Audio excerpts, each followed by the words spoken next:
Hello, this is Esther at Stampin' Creations. Thank you for joining me today for a Christmas decoration. We're going to be making a tree box decoration, and the design is adapted from a design by Mary Ann Curtis from Stamp Around the Corner. The reason why it's adapted is we've managed to adapt it with Ruth's help to an A4 sheet, so you can get two out of an A4 sheet.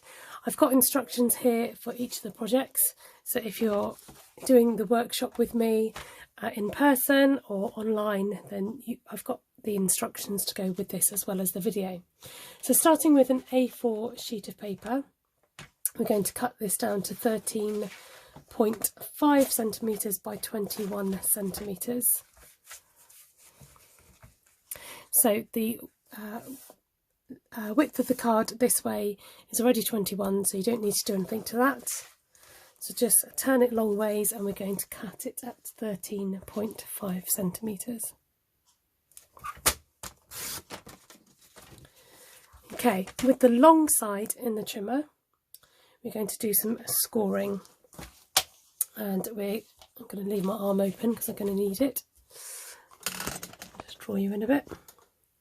We're going to score at 1.5 centimetres. I'm afraid these are all centimetre measurements, so if you prefer inches, this is all in centimetres just because it's easier, because it's the A4 card.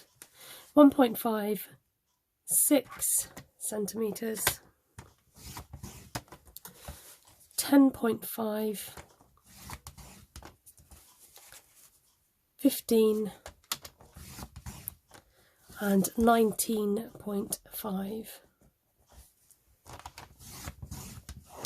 Quick recap: 1.5, 6, 10.5, 15, 19.5. Then we're going to turn it to the short side and score it at 4.5 centimetres. So your paper is in portrait, and 9 centimetres, 4.5 and 9. So hopefully you'll have something that looks like this. Just going to bring in my cheat sheet so you know what we're working with. Then we're going to cut up each line where you can see the bold lines along each edge up to the centre score line here. Okay, the dashes are the score lines. Then we're going to actually cut away these pieces here at the end. Okay, so just using a pair of scissors, we're just going to cut straight up the score lines.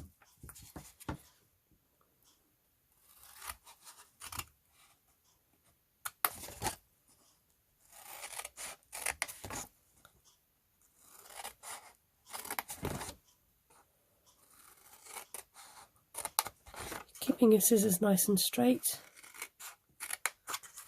then turn around and do the same on the other side. Now, a lot of the time when I do my videos I will edit them, but I'm doing this in real time in case you are following along. So hopefully you can keep up, or you've got an idea of how I'm going to make the projects. Okay, so you should have all of those tabs cut out. I'm going to turn it portrait, and we're just going to snip off those thin rectangles on each end of your box.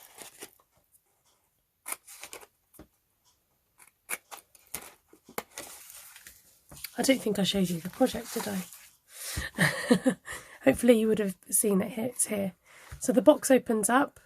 In the lady's original one, I think she cut out the sides of the box, but I've kept all the sides in, and it just adds reinforcement to the box.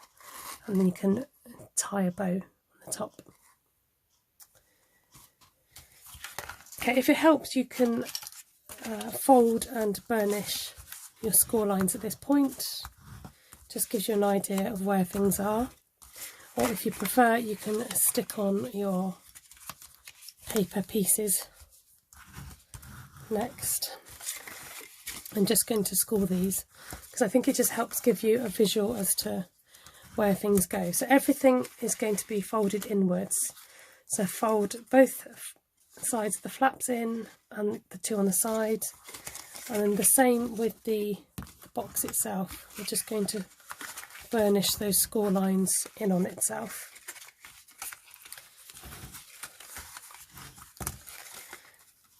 So it's quite self-explanatory. You're just going to eventually glue these sides in,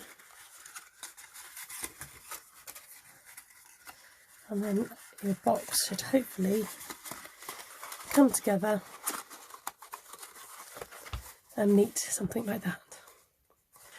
For the box, I've chosen the same paper, but on the other side you've got two plainer sides, and that happens to be the other side of this particular paper.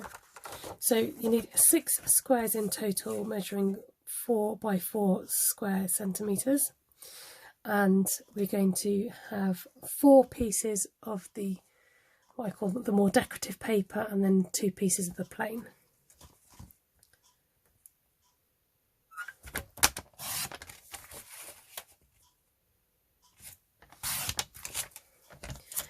So if you cut 2 strips, you can put them together and cut them in the trimmer.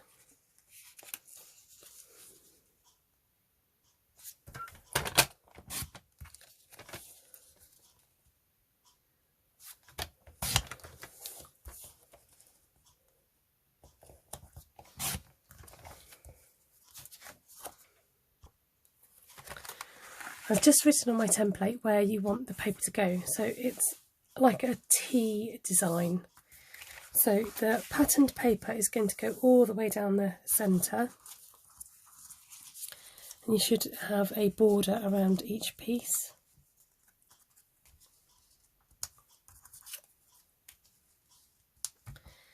And then the 2 plain squares are going to go on either side. So just bear in mind that if you are using directional paper, just double check. With this paper it doesn't matter so much because it's multi-directional, but if you want, say, some stripes going in a certain direction, or if there's a certain pattern, then you might need to just take time to work that one out. So I'm going to go ahead and stick all these squares into place, and I'll meet you back for the next part.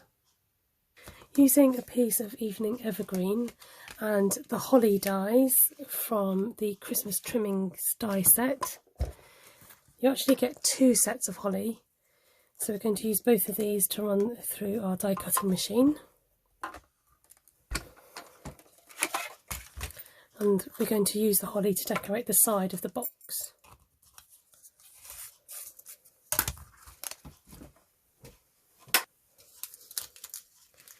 I'm just going to use the black dimensionals because I got them to hand.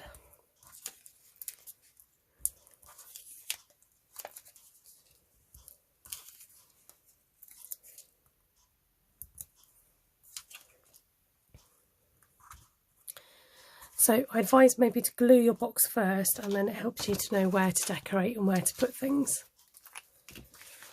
So just take your time with folding these up. We're going to fold a pair of the middle ones in, and then the outer ones will wrap around it. So you want to put glue on these ones here. I might actually make a note of that on my template so you know where you need to do your gluing, and then bringing the outer flap together to form your box. Now you may have noticed I've not actually trimmed anything away, we've just cut right up the score line. To be honest, there's not a lot of overhang, and it's just easier just to stick it without cutting anything away.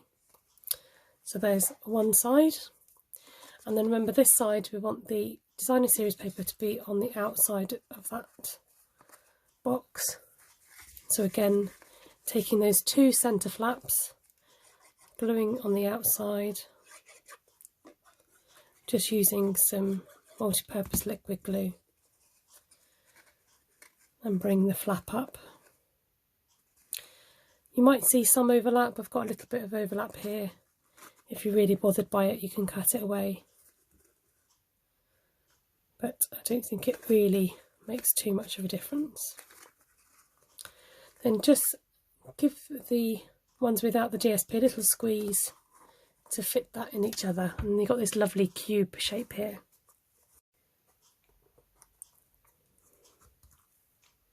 You can go ahead and decorate with your holly leaves, and then I've used the little copper brushed embellishments as my holly.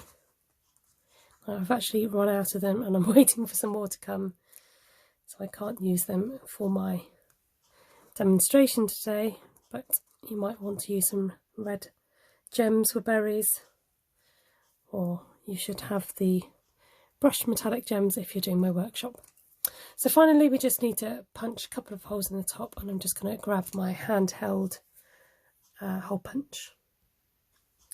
So with the two flaps closed and together, I'm just literally going to eyeball where I'm going to punch the hole.